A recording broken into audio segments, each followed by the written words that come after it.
Hi and welcome to another story, and today we have part 1 of Cookie by Jacqueline Wilson, starting from the very beginning, chapter 1. I turned on the television. I timed it perfectly. The music was just starting. I saw the cartoon picture of Sam and Lily spinning around, Sam waving, Lily delicately nibbling a carrot. They whirled faster and faster while a voice sang, "Who do you want to see?" Little children piped up, "Sam and Lily in the rabbit hutch." I sang it too, but very quietly, just mouthing the words. There was only Mum at home, and she was out in the kitchen. She wouldn't mind a bit if I wanted to watch a baby programme like Rabbit Hutch, but I still felt embarrassed about it.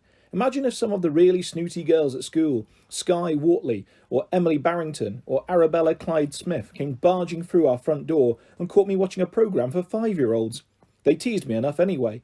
I could hear them screaming with laughter over Beauty and her little bunny-wunny friend in the rabbit hutch.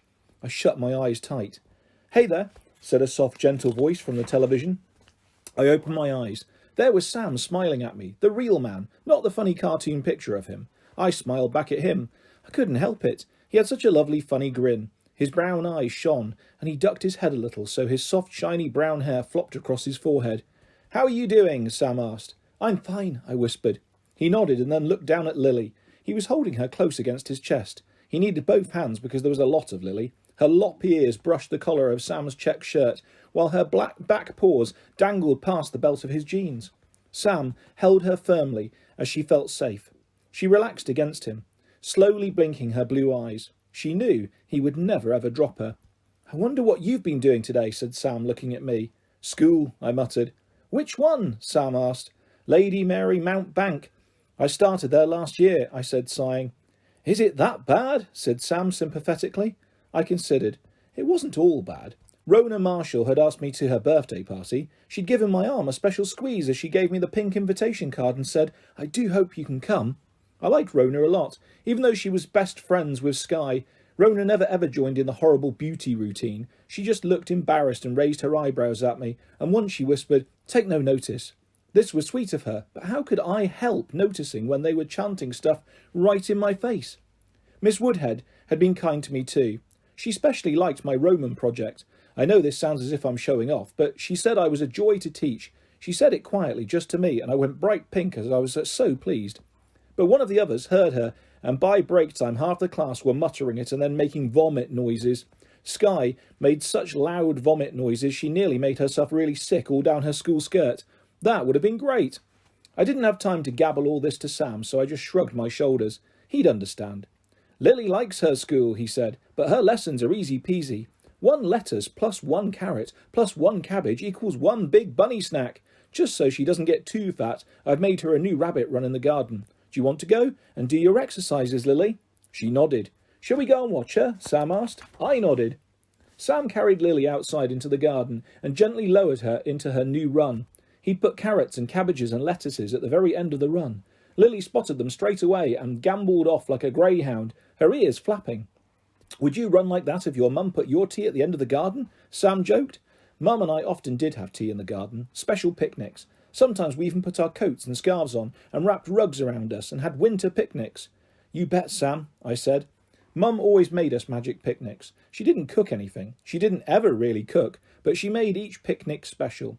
She sometimes chose a colour theme, so we'd have bananas and pineapple and cheese pasties and custard tarts and lemonade, or tomato quiche and apples and plums and Kit Kats and raspberry juice. Sometimes she'd choose a letter of the alphabet, and we'd have sausages and sandwiches and strawberries and shop-bought sponge cake carefully cut by Mum into an S shape. When I was little, she'd lay places at the picnics for my dolls and teddies, or she'd let me dress up in my Disney princess dress, and she'd serve everything on the best china and curtsy every time she spoke to me. I loved my mum. Sam understood. He said the word mum softly, knowing it was a special word. "I wonder if you miss your mum, Lily," said Sam, squatting down beside her. Lily nibbled a lettuce leaf, not really listening. "Remember when you were really little, Lily? Just a weeny newborn baby rabbit," said Sam. He looked at me. "Do you know, she was only this big," Sam said, cupping his hands and holding them only a little way apart. I cupped my hands too, imagining a little fluffy baby Lily quivering under my clasp. "Do you remember when you were just a weeny newborn baby person?" said Sam. "I bet you weren't much bigger. Do you have a photo of you when you were a little baby?" I nodded. Mum still had that photo inside her wallet, though it had got creased and crumpled. Dad had the same picture in a silver photo frame on his big desk at work. It was so embarrassing. I was big and bald, and I didn't even have a nappy on. My belly button was all taped up, and you could see my bottom. I bet you looked cute then, said Sam, chuckling. I didn't smile back at him. I nibbled my lip miserably. I didn't look remotely cute when I was a baby, but at least I was cuddly. Mum said she held me all day and half the night too. She was so happy to hold me. She said she cried because she was so thrilled she'd got a little girl. Dad cried too. Most dads don't cry, especially very, very, very fierce dads like mine. My dad actually cries a lot. He cries at films on the television, even children's cartoon films like The Lion King and Beauty and the Beast. He cries at the news on television when a little child is rescued in an earthquake, or when a man with artificial legs runs in a race. He cries heaps whenever his favourite wins on the X Factor or Search for a Star. He said I was his little star with that special X Factor the day I was born. He scooped the newborn baby out of Mum's arms and cradled me close. Just what I wanted. A little girl at last, he crooned. And such a beautiful little girl too, with those chubby cheeks and big blue eyes. Just wait till your hair grows, my darling. I bet you'll be a little blonde like your mum. You're going to turn into a perfect beauty. Then he let out such a yelp I started crying. I'll take her, Jerry, Mum said anxiously. Beauty, don't you get it? That's her name. Our little sweetheart's name. We'll call her Beauty, said Dad. Isn't that a great name for her, Dilly? Mum promised me she thought it an awful name. But you didn't dare argue with Dad, even in those days. I was christened Beauty. It's a ridiculous name. It would be a silly show-off shallow name, even if I just magically happened to be beautiful. But I'm so not beautiful. I don't take after Mum. I take after Dad. I'm small and squat with a big tummy. My blue eyes turned green as gooseberries when I was still a baby. And you can't really see them anyway, because I have to wear glasses. My hair's mouse long and lank. My mum tries to tie it up with slides and ribbons, but they always fall out. You can see why Emily and Arabella and Sky tease me so. I'm a laughingstock because of my name. I wasn't laughing. I had silly baby tears in my eyes now, safe with Sam and Lily. Hey, don't cry, said Sam. I sniffed, ashamed. Not crying, I mumbled. It seemed to be raining inside my glasses. I poked my finger up and tried to make it work like a windscreen wiper. Why don't you clean them on the corner of your t-shirt? Your glasses will get all smeary wiping them like that, Sam said softly. So, what are you not crying about? My silly name, I sniffed. Beauty. I think Beauty's the most special name in all the world. No, it's not, and it doesn't suit me, I said tearfully. Sky Wortley at school says I should be renamed Pug Ugly. Silly old Sky, said Sam. I expect she's so mean because she's jealous of you. Oh, Sam, that's the first time I've ever heard you say something stupid, I said, as if someone like Sky would ever be jealous of me. Sky's not got lovely, long, wavy, fair hair and big blue eyes. Sky blue, and she's clever, and she's great at dancing, and she's got Rona as a best friend, and well, you've got sand-coloured hair and great green eyes, and you're even cleverer than Sky, and who cares about dancing? And you've got Lily and me for best friends, said Sam. Truly? You and Lily are really my best friends? Absolutely, definitely, aren't we, Lily? Said Sam, bending down and scratching her head. She stopped nibbling the cabbage, looked up and nodded her head so vigorously her ears flapped forwards. Well, you're my best friends for ever, ever, ever, ever, I whispered rapturously. We smiled at each other, the three of us. See you tomorrow, Beauty, Sam whispered. Then he raised his voice. Nearly time to go now. Time we were getting back to the hutch. Lily, you've had enough tea now. Maybe it's time for your tea. I wonder what you're having. Lily's favourite tea is raw cabbage, as you can see. But somehow I don't think raw cabbage is your favourite best ever food. Still, maybe your pet likes it.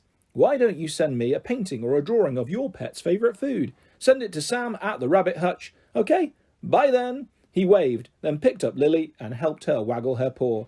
Lily's waving goodbye too, said Sam. Bye, Sam. Bye, Lily, I said. Rabbit Hutch faded, and the cartoon Sam and Lily whirled around and round, and the voice said, Who have we just seen? Sam and Lily in the Rabbit Hutch, I sang. Sam and Lily in the Rabbit Hutch, Mum sang too, coming in from the kitchen. Do you want a little tea time snack, sweetheart? I've bought a couple of those little pink iced buns, the ones with jam inside. But Dad said I wasn't to eat them anymore, I said. I'd had a pink iced bun when we were all going round the Flowerfield shopping centre. I'd bitten into it and jam spurted all down the front of my best blue frilly top. Dad had knocked my hand hard so that the bun flew out onto the floor. Don't you ever buy her that pink jammy muck again, he'd hissed at Mum. Look, she's ruined her best little blouse. She didn't ought to be stuffing her face anyway. She's getting ginormous. Mum had meekly promised not to buy me any more buns, and had whipped me into the ladies' toilets to sponge all the jam off. I'd cried a little bit, and she'd given me a hug, but begged me to cheer up because I'd make Dad worse if he saw me with a long face. I'd done my best, though I'd felt particularly mournful as the pink buns were my favourites. Dad won't know if you gobble it up now, said Mum. Hang on half a tick. She disappeared into the kitchen and came back with 2 pink buns on her best little green leaf cake plates. Here, I'll keep you company, said Mum. We both sat cross-legged on the furry white half rug, eating our buns. Yum, yum, I said. Yep, yummy, yummy, said Mum. I'd better not spill jam all down me again, I said. Me too, said Mum, licking the icing on her bun as if it was an ice lolly. We munched companionably. Mum? Yes? Mum, why do you think Dad gets so... I couldn't think of the right word. Cross, Mum suggested. Dad didn't just get cross. It was way, way, way more scary. He was like a volcano. You never quite knew when he'd erupt and explode and engulf you in molten lava. Mum wriggled forward on her bottom until her knees nearly touched mine. I don't know why he's like that, she said. I used to think it was just me. I know I can be a bit silly sometimes. Silly-dilly, okay? But you're not silly. Beauty, you're the smartest little kid ever. He's got no reason whatsoever to yell at you the way he does. I wish I could figure out a way to stop him. I've tried talking to him about it, but that just seems to make him rant even more. Mum looked so miserable I felt awful. I crammed the last bit of bun into my mouth and then put my arms around her. Don't worry about it, Mum. Dad's not cross all the time, I said. Sometimes he can be the loveliest dad in the whole world. Sometimes. Very, very rarely. Chapter 2. We always knew if Dad was going to be in a good mood because we could hear him whistling as he parked the car in the drive and walked in through the front door. He was whistling now. His silly, happy home song. Mum breathed out slowly and smiled at me. I smiled back, licking my lips to make sure I hadn't left the tiniest trace of jam. Hello, hello, hello, my 2 best girls, Dad called, opening the front door. Hello, Jerry, Mum called quickly. Hello, Dad, I echoed. We heard Dad taking his shoes off and putting them in the special rack by the doorstep.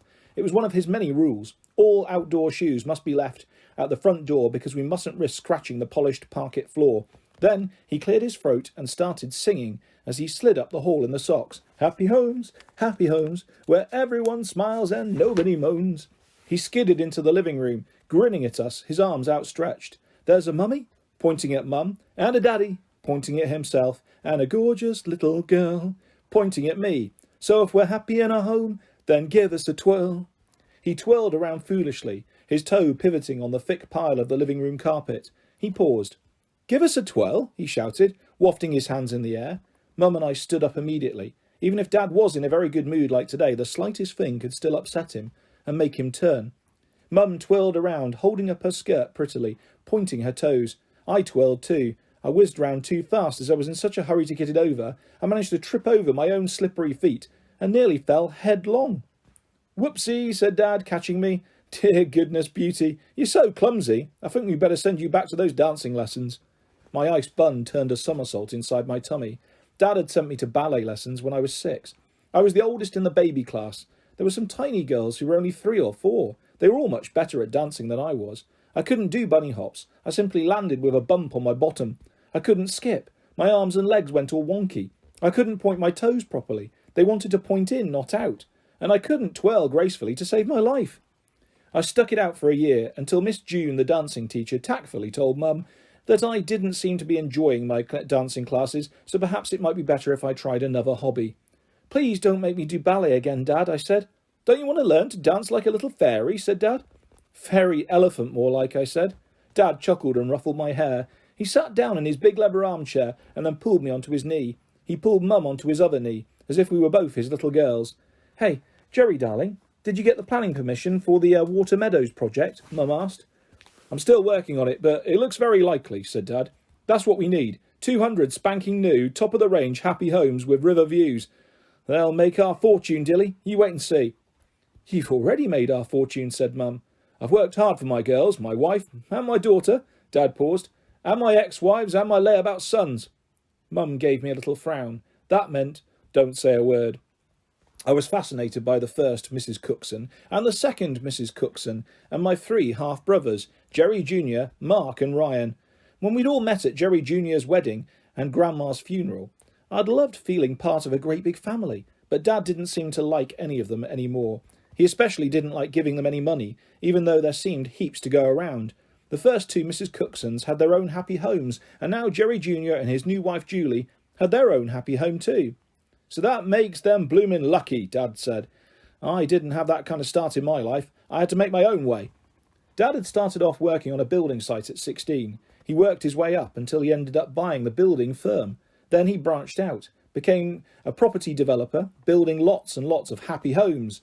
There were starter happy homes for young couples, standard 3-bedroom happy homes for ordinary families, and deluxe 5-bedroom 2-bathroom happy homes for rich families. We used to live in a deluxe happy home, but now we'd moved on to even bigger, fancier homes, especially built for us. We'd had 6 bedrooms, 3 bathrooms and a special wet room and a hot tub outside. I even had my own ensuite bathroom, dusty rose to match my pink bedroom with silver dolphin taps. Dad said I was the luckiest little girl in the world. He didn't know of another child anywhere who had her own ensuite bathroom. He kept asking me why I didn't want to invite any of my friends from Lady Mary Mountbank for a sleepover. They could sleep in one of the twin beds with the dusty rose silk coverlets patterned with sprigs of violets, sprawl on the pink and violet velvet cushions, comb their hair at my Venetian glass dressing table, and admire every inch of my ensuite bathroom. I hadn't invited anyone so far. It made me turn Dusty Rose in the face to admit it, but I didn't really have any proper friends.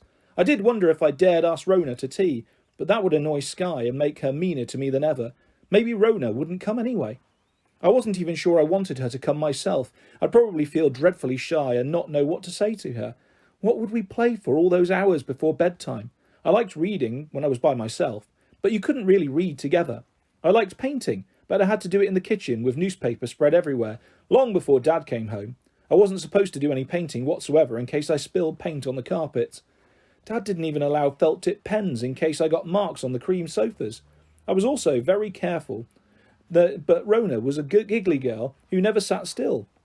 What if she flung her arm out when she was painting and accidentally splattered the wallpaper? If Dad saw that, he'd get into a rage whether Rona was here or not. I felt sick at the thought of Dad ranting in front of Rona. I often cried because he scared me so. Perhaps he'd make Rona cry too. Then she'd tell everyone at school. She'd definitely tell Sky, because she was her best friend. I kept pretending to Dad that I'd simply forgotten to ask anyone for a sleepover. He seemed to have forgotten himself for the last few weeks. Forgotten until this very comment. "You still haven't had any of your friends to stay, Beauty," said Dad, jogging me on his knee as if I was a little baby. My heart started thudding. I nibbled my lip anxiously. "Don't do that," said Dad, lightly tapping my mouth. He frowned at my teeth. "They're sticking out more, Beauty. We're definitely going to have to get you fitted with those braces." I don't want braces," I mumbled. "You don't want to end up looking like Bugs Bunny, do you?" said Dad, pulling a silly rabbit face, making his own teeth protrude. "The dentist said to wait a year or so, darling," Mum said. He's not even sure Beauty really needs a brace." "Nonsense. She needs perfect choppers. All girls do," said Dad. "Anyway, who's your best friend at school, Beauty?" I like Rona, but she's Sky's friend, not really mine," I said. "Can't you all be friends?" said Dad. "Invite them both over. What about this Saturday?" I breathed out, thankfully. I can't this Saturday, Dad. That's when Rona's having her birthday party," I said. "And you're going to this party?" "Well, she's given me an invitation." "Lovely. Well, we'd better get cracking organising a party for your birthday." I started nibbling my lip again. "Stop it," said Dad. "Yes, we'll throw a really big bumper party for your birthday for every girl in your class. All your new Lady Mary Mountbank friends." "Do I really have to have a party, Dad?" I said desperately. I'm not sure about a lot of overexcited children running through the house," Mum said quickly. She knew how Dad fussed so about the carpet and the cream sofas. "We won't have them running riot here," said Dad. "We'll take them out somewhere swish. Leave it to me. I'll work on it. I want my Beauty to have a really fantastic birthday." "It's ever so kind of you, Dad," I gabbled, though my heart was sinking. I just had to hope he might somehow forget about it. I wasn't sure many of the girls in my class would come, especially not Sky or Emily or Arabella. Or if they did, they'd all call me names the way they did in class. "What does my best girl want for her birthday present anyway?" said Dad. I don't know," I said. "Well, think," said Dad. He tapped my forehead. "What's going on inside that little noddle of yours, eh? I bet you've got some idea of what you'd really, really like for a present." "Well, I thought so," said Dad. "Come on, what is it?" Mum leaned forward, looking tense. Dad shifted his knee, tipping her off his lap. You go and make a start on tea, Dilly. I'm starving. Whack a steak under the grill. Even you can manage that. I tried to get up too, but Dad hung on to me. No, no, you stay and keep your old dad company, little beauty. I want to get to the bottom of your birthday wishes. What are you pondering? I can tell you've got your heart set on something. I wriggled, wondering whether I dared ask. Come on, sweetie. No need to be shy of your old dad. What is it, eh? Have you got your eye on some outrageously expensive outfit? It's okay, baby. I'm used to your mum. I'll happily fork out for the junior designer doodahs of your choice, with a dinky little handbag and maybe your first pair of shoes with tiny heels, yes? Well, actually, Dad, I wasn't really thinking about clothes.